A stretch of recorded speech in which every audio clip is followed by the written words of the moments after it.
नमस्कार, मैं Nehal MP news के खास सेगमेंट न्यूज़ रूम में आपका स्वागत करती हूं। आज हम आपसे इस न्यूज़ रूम में मध्य प्रदेश से जुड़ी तमाम छोटी बड़ी खबरों पर चर्चा करेंगे। तो चलिए न्यूज़ रूम की शुरुआत करते हैं। सबसे पहले जहां यूक्रेन, रूस, जापान, चीन, कजाकिस्तान और फिलीपींस जैसे देशों की तरह अब भारत में भी मेडिकल की पढ़ाई मातृभाषा में शुरू होने जा रही है। देश में इसकी शुरुआत मध्य प्रदेश से हो रही है और प्रदेश के 97 डॉक्टरों की टीम ने 4 महीने में रात दिन काम करके अंग्रेजी की किताबों का हिंदी में अनुवाद किया है। रविवार यानी 16 अक्टूबर को लाल परेड ग्राउंड, भोपाल के लाल परेड ग्राउंड में केंद्रीय गृह मंत्री अमित शाह इन किताबों को लॉन्च करेंगे। और चिकित्सा शिक्षा मंत्री विश्वास सारंग ने बताया है कि मध्य प्रदेश के मेडिकल कॉलेजों के प्रोफेसर और हिंदी के जानकारों ने MBBS फर्स्ट ईयर की किताबों का ट्रांसलेटेड वर्जन तैयार किया है और इस पूरे प्रोजेक्ट को मंदार नाम दिया गया है।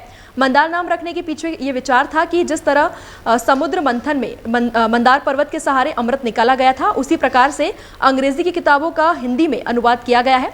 वहीं इस पर चिकित्सा शिक्षा मंत्री विश्वास सारंग ने कहा कि मुझे खुशी है कि दुनिया के उन देशों में अब भारत भी शामिल हो गया है जो अपनी मातृभाषा में मेडिकल की पढ़ाई कराते हैं और इसकी शुरुआत मध्य प्रदेश से हो रही है। वही बात करें अगली खबर को लेकर, जहां मध्य प्रदेश हाईकोर्ट की इंदौर खंडपीठ ने कई बिल्डिंग और हॉस्पिटल को भवन पूर्णता प्रमाण पत्र जारी न करने के मामले में इंदौर नगर निगम और कलेक्टर को नोटिस जारी किया है। कोर्ट ने 4 सप्ताह में जवाब मांगा है।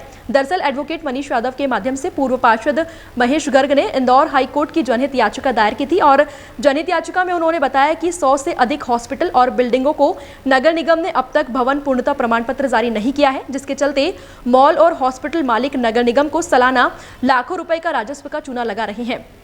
याचिकाकर्ता ने यह भी बताया है कि इंदौर नगर निगम से लगातार RTI लगाकर इंदौर के C21 mall, Malhar mall, treasure island mall और सहित अन्य मॉल और बड़े हॉस्पिटल्स की भवन पूर्णता प्रमाण पत्र जारी करने की जानकारी मांगी थी। नगर निगम ने RTI के माध्यम से जो जानकारी दी है उसमें किसी भी मॉल या भवन को पूर्णता प्रमाण पत्र जारी न करने की जानकारी दी गई है। और आज याचिका पर सुनवाई करते हुए हाईकोर्ट ने कलेक्टर और निगम कमिश्नर को नोटिस जारी करके 4 सप्ताह में इसका जवाब मांगा है। वहीं बात करें अगली खबर को लेकर, जहां मध्य प्रदेश में छोटे मोटे धंधा कर रोजगार करने वाले लोगों से अब टैक्स वसूला जाएगा। ऐसे लोग भी प्रोफेशनल टैक्स के दायरे में आएंगे।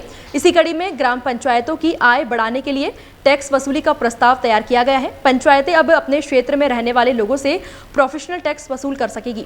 बैलगाड़ी चलाने वाले, खींचने वाले और बोझा ढोने वाले वाहनों में पशुओं का उपयोग करने वाले भी इसके दायरे में आएंगे और इस संबंध में राजपत्र में नोटिस का प्रकाशन हो गया है।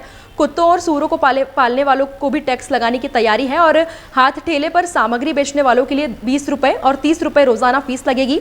लोडिंग वाहन, ऑटो, ट्रॉली से सामग्री बेचने पर 30 से 50 रुपये शुल्क लगाया जाएगा। कुल टैक्स 2500 रुपये से अधिक नहीं होगा। प्रस्ताव के अनुसार 15,000 तक की वार्षिक आय वालों से 100 रुपये से 200 रुपये तक वसूल किया जाएगा और इसी तरह 20,000 रुपये तक की आमदनी वालों से 300 रुपये तक वसूल किया जाएगा और साथ ही 30,000 तक की आमदनी वालों से 400 रुपये तक का टैक्स वसूला जाएगा। गांवों में बाजार वाली जगह के लिए भी प्रति वर्ग मीटर 3 रुपये से 5 रुपये रोजाना शुल्क देना होगा। वही बात करें अगली खबर को लेकर, जहां मध्य प्रदेश विधानसभा चुनाव 2023 के सियासी समीकरण आदिवासी वोट बैंक पर टिके हुए हैं। प्रदेश में विधानसभा चुनाव 2023 की तैयारी है और जिसमें 230 सीट में से 47 आदिवासी वर्ग के लिए आरक्षित है और इसके अलावा भी कई सीटों पर आदिवासी वोटरों का खासा दखल है। प्रदेश में आदिवासियों की कुल जनसंख्या 2 करोड़ से भी अधिक है और ऐसे में भाजपा और कांग्रेस दोनों ही दल इस वर्ग को साधने में कोई कसर नहीं छोड़ रहे हैं। एक और भाजपा सरकार ने योजनाओं की बौछार कर दी है तो वहीं दूसरी ओर कांग्रेस ने आदिवासियों को साधने के लिए विशेष प्लान तैयार किया है। मध्य प्रदेश की सियासत आदिवासियों के इर्द गिर्द चलती हुई नजर आ रही है। बीजेपी कार्यकर्ताओं को ट्रेनिंग देकर आदिवासियों के बीच जाकर पार्टी की बात रखने के लिए कहती है तो वहीं PCC चीफ कमलनाथ ने आदिवासी नेताओं और विधायकों को ट्राइबल बेल्ट का दौरा करने और आदिवासियों के साथ संवाद स्थापित करने के लिए निर्देश दिए हैं। इतना ही नहीं, कांग्रेस ने अगले 6 महीने के लिए भी प्लान ऑफ एक्शन तैयार कर लिया है। इसके तहत पार्टी लगातार इन सीटों पर मेहनत मशक्कत करेगी।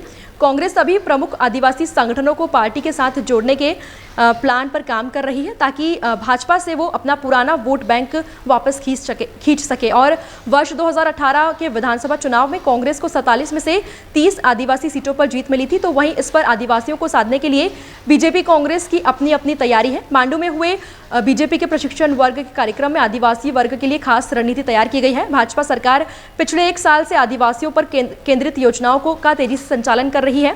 पीएम नरेंद्र मोदी से लेकर गृह मंत्री अमित शाह के भोपाल दौरे भी लगातार जारी हैं और इस दौरान देश के शीर्ष नेता मंच से आदिवासियों को ढेरों सौगात देते भी नजर आए हैं। वहीं बात करें अगली खबर को लेकर, जहां मौसम की, तो मध्य प्रदेश में से मानसून विदा हो चुका है।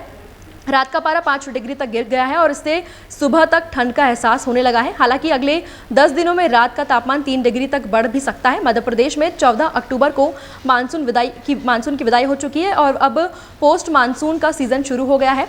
पाकिस्तान से आने वाली हवाओं और मौसम से नमी खत्म होने से ठंड पड़ने लगी है। वरिष्ठ मौसम वैज्ञानिकों के मुताबिक अभी दिवाली तक इसी तरह का मौसम बना रहेगा। रात को हल्की सी ठंड और दिन में सूरज की तपिश हल्की सी गर्मी का एहसास कराएगी। 18 और 19 अक्टूबर को दक्षिण भारत में बारिश होगी और इससे नमी मध्य प्रदेश तक आएगी, लेकिन बारिश होने की संभावना ना के बराबर है। सिर्फ जबलपुर के कुछ इलाकों में हल्की बारिश हो सकती है और बीते 10 साल में सबसे ज्यादा बारिश वाला अक्टूबर रहा है। मध्य प्रदेश में गुलाबी ठंड ने दस्तक दे दी है। 24 घंटे में रात के तापमान में 4.8 डिग्री तक गिरावट हुई है। फिलहाल अभी के लिए इतना ही। और भी खबरों के लिए देखते रहिए एमपी न्यूज। एमपी की नब्ज, एमपी का हाल, मध्य प्रदेश की हर खबर एमपी न्यूज टीवी के साथ। लगातार खबरों के लिए सब्सक्राइब करें हमारा YouTube channel MP news TV. Latest updates के लिए बेल आइकन दबाना जरा भी न भूलें।